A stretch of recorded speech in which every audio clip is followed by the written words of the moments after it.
Krypton, a Fortaleza da Solidão, novos heróis e até um Lex Luthor mais sinistro que você já viu. O novo filme do Superman é tudo que a gente sonhava e muito mais. E nesse vídeo vamos abrir o jogo com a nossa opinião sincera e com muito spoiler, então toma cuidado. Então se prepara porque a DC levantou o voo e dessa vez quem vai ter que correr atrás é a Marvel, que ficou no trono por tantos anos.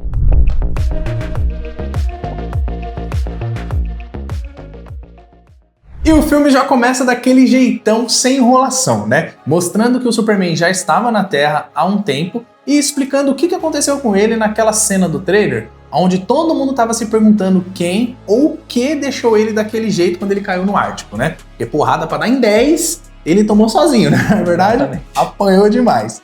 E isso foi um acerto gigante do James Gunn, tá? Porque em vez de contar do zero, o filme já entregou a origem dele de uma forma muito mais dinâmica. E logo em seguida, a gente vê que ele vai direto pro Krypton, né? O cachorrinho que ficou fantástico aqui, e também pra Fortaleza da Solidão. E aqui o James Gunn mandou demais, tá? Porque o Krypton, ele tem carisma, as cenas que ele aparece são muito engraçadas, fazem a gente se apegar e já gostar dele logo de cara. E a Fortaleza da Solidão não fica pra trás, tá? De cair da bunda, tá? Desde o começo, aonde ela começa a se formar diante dos seus olhos, né? Quanto o interior dela, cheio de robôs, cristais e aquela tecnologia alienígena, tá ligado? Ali é um lugar onde o Superman encontra refúgio, paz e conexão com as raízes dele. E ainda tem até uma mensagem holográfica deixada pelos pais biológicos dele, né? Só que ela tá meio incompleta. Um vídeo misterioso que depois vira um ponto-chave na trama do filme, né, Mangueira? Exatamente, exatamente. Outro ponto que a gente não pode deixar de lado de maneira nenhuma é como ele trata os poderes do Superman.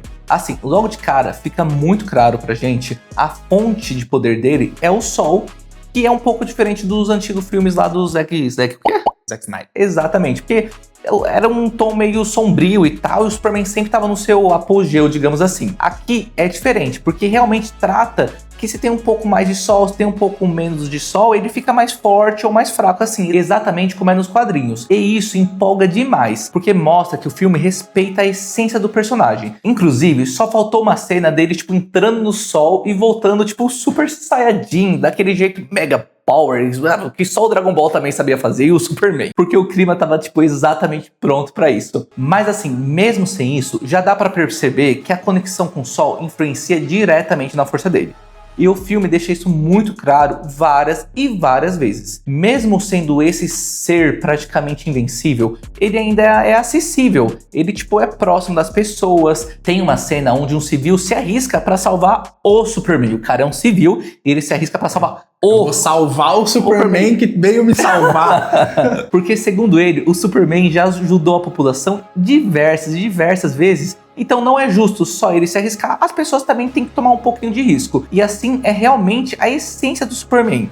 Ele salva o mundo, mas também salva um esquilo se for necessário. E toda vez que vai lutar, parece que ele tá meio que analisando o ambiente. Ele vê se tem alguém por perto, se precisa proteger alguém, antes de sair metendo porrada em tudo. É legal, Manguinha, porque você percebe como as pessoas ali, elas parecem estarem confiantes que estão seguras ali, né? Porque o Superman sempre vai chegar pra salvar o dia, né? Exatamente. Faz jus à palavra, né? Superman. Super-homem.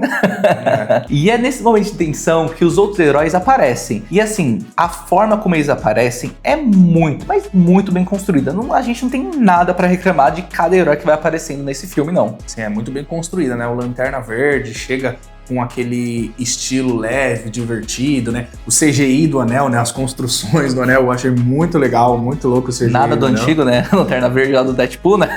Eu achei muito bom esse daí, né? Ele chega trazendo um alívio cômico, né? Com algumas piadas que ele consegue encaixar ali no meio. E ele contribui bastante nas lutas também na hora do pau, né? Na hora da verdade, ele vai pra cima e contribui. A Mulher Gavião também, né? Ela aparece, né? Ela cansou de matar infectado com a aérea lá em The Last of Us.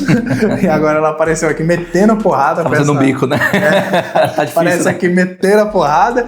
Mas o destaque mesmo, pra mim, na minha opinião, é pro Senhor Incrível. Que assim, na minha opinião, tá? Ele é o coadjuvante mais importante desse filme. Ele quem ajuda o Superman com diversas vezes sobre a tecnologia do Luthor, quebra códigos, descobre padrões, né? É como se ele fosse o oráculo da galera, mas também manda muito bem no campo de batalha, tá? Tem até uma cena de ação com ele e a Lois, né? que é muito bem gravada, muito bem encenada. Eu acho que ele é um dos pontos fortes também do filme, tá? E isso traz um peso para a história. Cada personagem traz um peso para a história.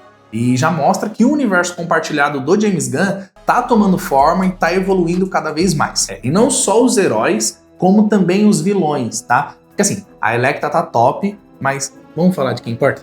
Realmente, né? É o Lex Luthor. Esse é o Lex Luthor. Essa é a essência pura do personagem.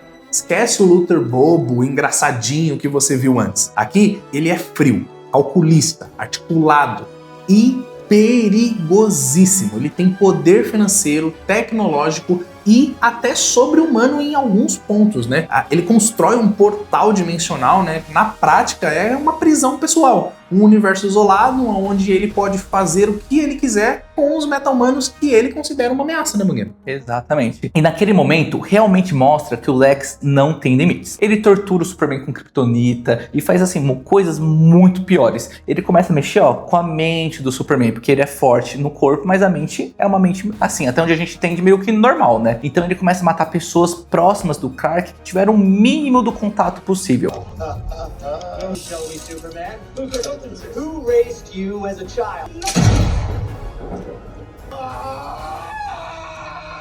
É isso, na verdade, porque o Superman se entregou pra ele, né? Sim. Porque lembra daquele vídeo que a gente falou no começo, que era um holograma da mensagem dos pais do Clark pra ele, né? O Luthor, ele conseguiu o restante daquele vídeo que tinha se perdido, né? No caminho de Krypton pra Terra. E nesse restante do vídeo, mostrava que os pais do Superman mandaram ele pra lá pra ele governar a humanidade, né?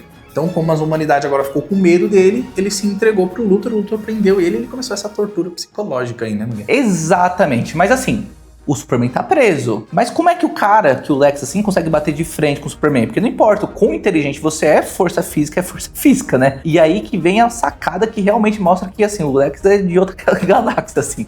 É o Homem de Ferro da DC aí, né? Porque assim... Não, é o Batman. É o Batman, é verdade, né? Mas já tem o Batman. Assim, o Lex cria um Superman, só que ele cria uma cópia do Superman, com os mesmos poderes, com os mesmos movimentos, controlado pelo Luthor. Como se, assim, fosse um videogame, cara. É bizarro, porque ele começa a falar, tipo, F1, aí ele vai e dá um soco. Aí ele fala, tipo, GJ, aí ele vai e dá um chute. E aí ele vai e fala, tipo, 5G e o cara vai e liga o Wi-Fi. É bizarro de ver isso em ação, mas funciona e só funciona com o Lex. Por quê? Porque o Lex passou anos da vida estudando os poderes e cada movimento do Superman para quando chegasse esse momento, ele conseguisse enfrentar o Superman através desses comandos de voz que ele fica falando para esse clone dele aí, que é o Superman invertido aí, Superman inverso. Vai ser o nome que a gente deu aí pra ele. Exatamente isso. Kagebushi no Jutsu. E no meio de toda essa guerra, o filme não esquece o Clark, né? Porque tem muito da relação dele com os pais adotivos, que é emocionante, tem o carinho, tem conselho, cumplicidade, e ajuda a construir aquele Superman que se importa com o mundo de verdade, né? A relação dele com a Lois, né, o vínculo, né, é muito bem desenvolvido. Não é só romance, é parceria, é afeto, é confiança. E ela, junto com o pessoal do Planeta Diário, são uma peça fundamental para vencer o Lex Luthor no final desse filme, né? E é pra gente ver que o James Gunn, ele quis fazer um Superman com coração. Ele entregou um Superman com coração. Um filme de ação com humor pontual, drama profundo e, assim, ainda te cativa a querer ver mais desse universo, né? É uma obra de arte. Bom. Absolute cinema. Absolute. Mas assim, não é só isso. A identidade visual dos personagens é o forte. Os personagens são muito, mas muito bem usados. É o tom esperançoso, mas sem ser tão bobo, né? Uma coisa tão fantasiosa. É o Superman que a gente cria há anos. É realmente uma coisa que, assim, é absoluto cinema, né? E não acaba por aí. Na cena pós-crédito, nós temos a... Cara Zor-El. Exatamente, Cara Zor-El. Como é que é? Cara Zor-El? Cara Zor-El. Cara Zor-El? Cara Zor-El. Cara sou eu. Esse cara sou eu. Esse cara sou eu. Ou a famosa Supergirl. Sim, a prima do Superman tá chegando. E eu acho engraçado, né? Por conta que os caras já tinham confirmado o filme, né? Porque vai lançar em 2026. Acho que o James Gunn fala, tá, confirma o filme 1, 2, 3, 4, 5 que eu vou fazer sucesso. O cara não erra. E assim, o filme tá chegando lá em 2026, a sequência já tá confirmada. E aí? E você? O que achou desse novo Superman? Você também ficou arrepiado com a cena do clone? Ou foi só a Supergirl que te deixou mais no hype? Comenta aqui embaixo e não esquece, deixa o like, se inscreve no canal e ativa o sininho, porque aqui no Set de Fã a gente vive o cinema de fã Pra fã. É isso aí, falou!